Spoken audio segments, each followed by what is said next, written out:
Legalization of marijuana. And actually, the proposed legislation isn't to decriminalize. Part of my career was spent was now in the Office of the Attorney General and 8 years in the U.S. Attorney's Office as a senior litigator, where I prosecuted major crimes, homicides, and major drug offenders. When you talk about arrests for marijuana and locking up individuals and filling up the jails with marijuana offenders, now let me be very clear. It doesn't happen. The jails are not full of people with marijuana.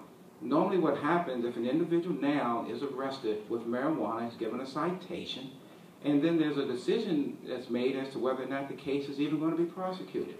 Oftentimes the cases are not prosecuted. And so we're not talking about a major criminal effort.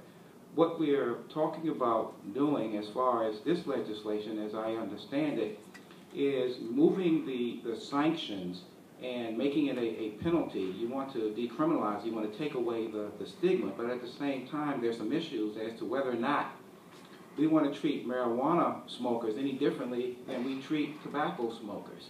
Do you know in the District of Columbia there's a law that you can't stand and smoke out in public if it's going to impact children walking by? Shouldn't we have the same conditions for marijuana if it's going to be decriminalized?